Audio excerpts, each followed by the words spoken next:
पाकिस्तान ने सऊदी अरब में 8,000 सैनिक JF-17 लड़ाकू विमानों का एक स्क्वाड्रन और HQ-9 एयर डिफेंस सिस्टम तैनात कर दिया है और मध्य पूर्व की राजनीति में हलचल बढ़ा दी है।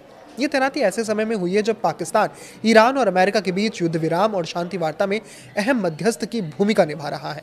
रिपोर्ट्स के मुताबिक जरूरत पड़ने पर पाकिस्तान अपने 80,000 तक सैनिक सऊदी अरब में भेज सकता है। पाकिस्तान ने सऊदी अरब के साथ हुए रक्षा समझौते के तहत वहां 8,000 सैनिक लड़ाकू विमानों का एक स्क्वाड्रन और एयर डिफेंस सिस्टम तैनात किया है। खास बात यह है कि यह तैनाती ऐसे समय में हुई है जब पाकिस्तान ईरान और अमेरिका के बीच शांति समझौता कराने के लिए मुख्य मध्यस्थ की भूमिका निभा रहा है। रॉयटर्स के मुताबिक 3 सुरक्षा अधिकारियों और 2 सरकारी सूत्रों ने सऊदी अरब में पाकिस्तान की सैन्य तैनाती की पुष्टि तक की है। हालांकि पाकिस्तान की सेना, विदेश मंत्रालय और सऊदी सरकार ने इस पर कोई आधिकारिक टिप्पणी नहीं की है।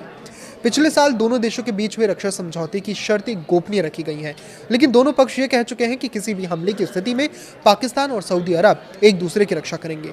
पाकिस्तान के रक्षा मंत्री ख्वाजा आसिफ ने कहा था कि इस रक्षा समझौते के तहत सऊदी अरब पाकिस्तान की परमाणु सुरक्षा के दायरे में आएगा। सूत्रों के मुताबिक पाकिस्तान ने करीब 16 लड़ाकू विमानों वाला एक पूरा स्क्वाड्रन सऊदी अरब भेज दिया है। इनमें ज्यादातर चीन के साथ मिलकर बनाए गए JF-17 फाइटर जेट शामिल है। ये विमान अप्रैल की शुरुआत में भेजे गए थे। 2 सुरक्षा अधिकारियों ने बताया कि पाकिस्तान ने ड्रोन के 2 स्क्वाड्रन भी तैनात कर दिए हैं। पाकिस्तान की इस तैनाती में लगभग 8,000 सैनिक शामिल हैं और जरूरत पड़ने पर और सैनिक भेजने का भी आश्वासन सऊदी अरब को दिया गया है। इसके अलावा चीन निर्मित HQ-9 एयर डिफेंस सिस्टम भी तैनात किया गया है। इन सैन्य उपकरणों को पाकिस्तानी सेना में जितने भी सैनिक हैं वो सभी ऑपरेट कर रहे हैं, यानी ऑपरेटर भी पाकिस्तान से जा रहा है और उसका डिफेंस करने वाले सैनिक भी पाकिस्तान से जा रहे हैं, जबकि इसका खर्च सऊदी अरब उठा रहा है।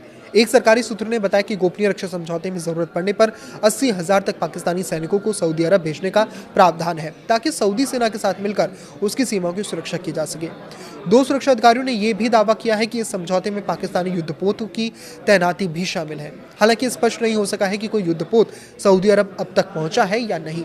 इससे पहले भी खबरें आई थी कि ईरानी हमलों में सऊदी ऊर्जा ढांचे को नुकसान पहुंचने और एक सऊदी नागरिक की मौत के बाद पाकिस्तान ने सऊदी अरब में लड़ाकू विमान भेजे थे। उस समय आशंका जताई जा रही थी कि सऊदी अरब जवाबी कार्रवाई कर सकता है और संघर्ष और व्यापक हो सकता है। बाद में पाकिस्तान ने अमेरिका और ईरान के बीच युद्ध विराम कराने में अहम मध्यस्थ की भूमिका निभाई, तो इस्लामाबाद में दोनों पक्षों के बीच शांति वार्ता का पहला दौर भी आयोजित किया गया था।